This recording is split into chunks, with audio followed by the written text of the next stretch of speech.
lising ama chanipan barpunipan ingda kasar ki laisam kun da pokba laningan fulo sehi seni romgi mamang digi maitegi mutkraba khunaibo amuk khana sengat chaning bagi hanba leitrba wakhalgi thilama magi thamoida tatana phauki hebase mayamna su adum khanarbo wafamni maramaduna laningan fulo na mitei heba asi lai masa masuni haina malemda lawinami mitei hebasi surare di chada naudani mahakna iramba mitei hobum warida palibase koburu singna lemfuni kangla nadi khoidongni loktak sana tengotni mitei thawai oibani si magi sumba phaja phajaraba yamna logical oiba emotional oiba se akoina uba dum phangjai ngamkai leitana laikha tagraba mitei jati asibo amuk hanna nongchiplamgi mitei aribana tinthong laithong khangna thiragani habigi matangda Sri Ningthau Khongjam Khelchandra iba ariba Manipuri Sahitya ki itihas ta magni ibase ngasai khogi oya wairajben su panbiba kaibaron puyagi matek se nase ngasai oja dna habi gibaga ai gisiga wahi pareng khaji khaji khena balai he lain tho khage bawo napok ahum lak subagi haktak te mitigi pari puri khibipo bangthara gadabani saksa fijet atai taina ragadabani adubu tungda noksuk lamdagi sage aribana tingthong laitong khangna thiragadabani nongdam nongkhai hiragadabani mitei lapchat ariba amarak hanjin lagadabani ingen tha thawang tha animakta sage salai terena magi khubamda hanjinaba hor masini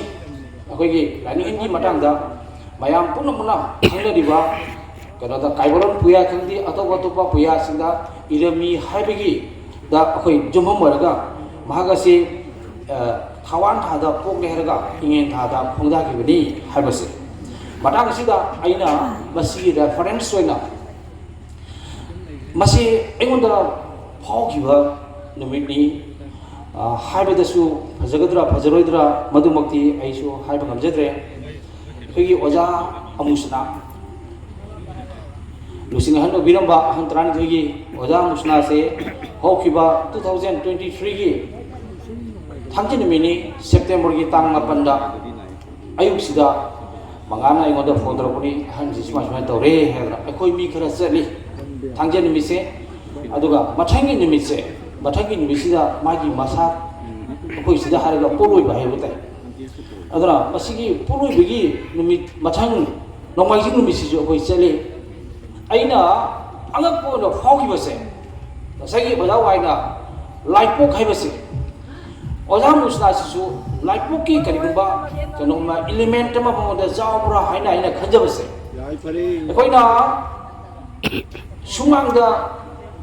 ko dead body ha badai ko magi thawai yaudra haksang se coffee na da hapi akoi sumang sida koina phami da wakhansida maksi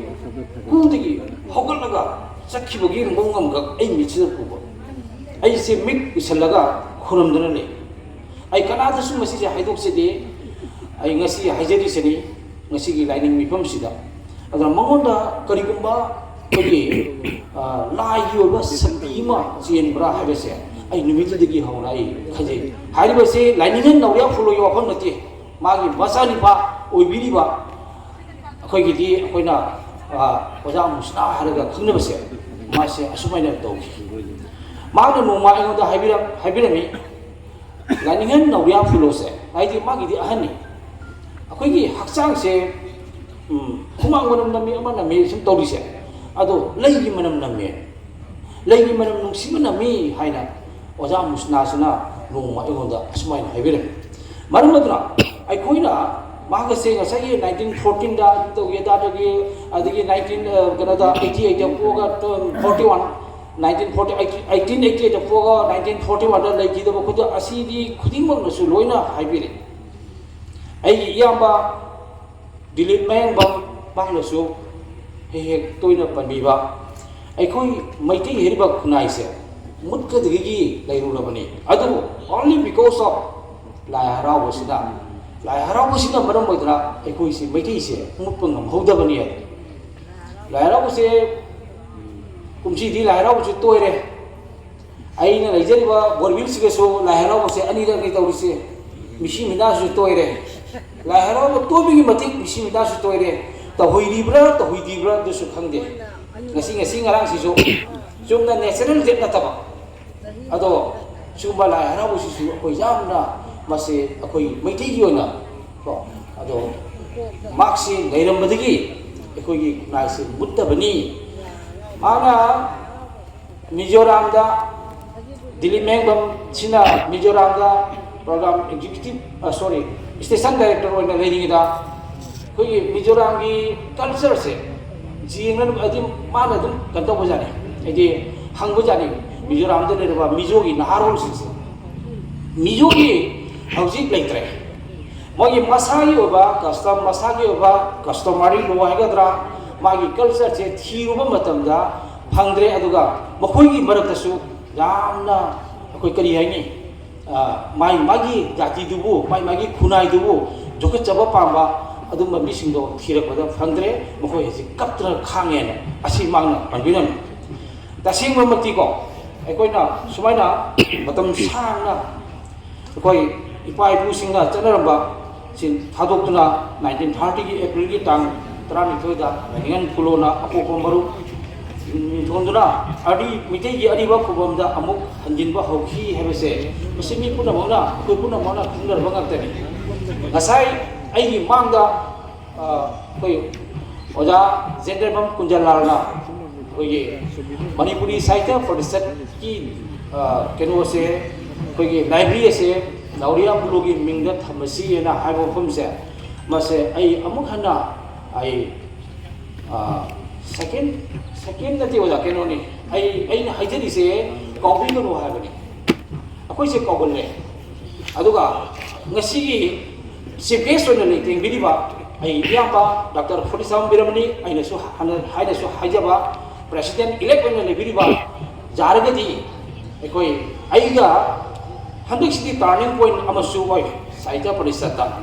Aduna, Jaragati, Aina, Aigi Maru, Dr. Whitehouse Verida, Sicily Aina, I Hagasanin Base, Ekoi Karatoraga. Jiriba, the day Ningsing Kunai, Ningsing Kunsida. लानिंगनगी मागी MITM खिल्ली असम दा मत खिंदे असम दा खिल्ली से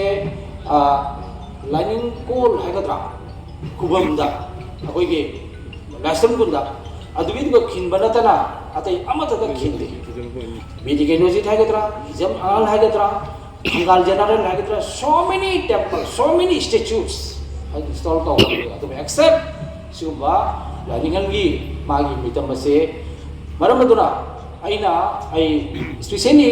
आई दी बदम आई classmate नि आइगा college संत दसु होजिसु मार्क्सु CC member नि आई सावसु सीसी मेंबर नि बाविगनु स्पेशली आई नंदा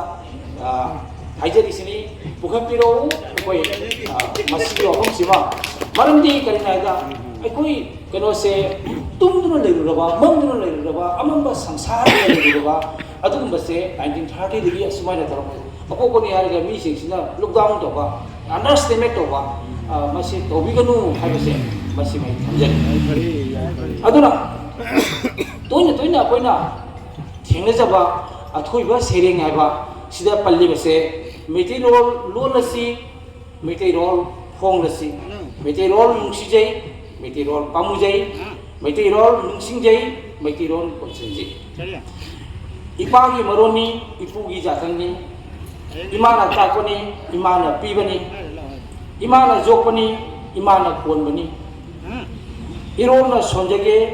इरोना सक्सगे इरोना हाइजगे इरोना कौजगे इरोना साजगे इरोना सेमजगे मितेगी मरोनी मितेगी मरनी मितेगी लाइवानी मितेगी लंबीनी मितेगी हक्सांगनी मितेगी थवाइनी सु फजखरबा असिसे अखोइना अंडरस्टिमेट तोबगी हे अइना हाइजरिसे आई चैलेंज तोजबगी वाखम सु नजदे मरमरत असमैना सि पनबसे अखोइना करी हाइनी सोमदि हारुरगा मैतेगी सिनिलेस अदुगा मयेकी मतंगा मयेक सिदि ऑलरेडी मणिपुर की मिति मयेक हब स्कीम अमा Manipur Sarkarna recognize the Hagadra, approved the Hagadra, Sister Carboni, 2004-5 ni Aduaida, Group Amana, Narul Group Amana, Sahitara, Wangan Bazadi, and Habese, Sahitara, Adangan Bazar, the Swadi Namudi, Nasima, I Simasut Hamzeri. 2018 da, Mapam Masida, I need to Tokiba Aduda. Dr. Chandramani Hai, Mapam Masida Mana Lepis, Lepa and Nano say, Kogi, you know, Sayitare Puntapa, Sumbalaki de, Puyama Tagiti Hagumba, I say, Chakabazara Rudaba, Madu, Matamaduda, Ozamusna say, Mark, Ram Pazana, Mark would say, reply PG. Adumba reply people say, Masia Sagi, Oda Wine, Habirama, like Pumi, like never say, Oza Musnasu, Adumagi, Manam Gracian, Bra, Haina, Aina, Duman, Hanji. Madam Adunani, Ayama Samsu, Pajaroi, Madam di Sumananga Simin, Sataning, the Venu Mutata, Higela Ponina, and one of Ponani, Sret of Salation, Cultural Buraka, one again. Ado, Roshelaposida, Sagi, Ekoi, minority group ni di haraga akoi na tobong ba akoi ge Christian kamusuna bakoi na puthui ba bakoi di jam phaje mi chaite Christian di mi chaite matam khani no ta mi chale aduga wa nang ko su meti rona lai promi khuding ma selona tobiri hayeng ase hayeng sida Chief guest o bigedoni ba ay oda Guru Mayom Dharmadas Sharma Imphal lagi lengbirakuna ekoi gi mangda phambiri ado mangso hayeng si sigi mifam ga loinana wafam kaya su thambigani loiselako sida aina amuka suhana ai yamba Dr. P.H. Biramani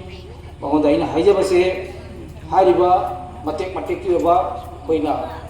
Tobunaba Singse, Masise, Ekoi, Puna, Langona, Seminary, Harga, Imalo, Kananaba, Amadi, Nauria Pulo, and Mayana Kangari was said, Masise, Karamat Hak, the Puna Pukale and Harga, Mayama, Mima, Nabang, Gutagi, have said, Masi, Pajabagalena, Aru Bada, Laningan Bumana, Laviraba, Punagi, Jakaro, I say, I have Patoksage. Horo parikoy, mapugi paulay, ibungo sing, horo parikoy. Thank you.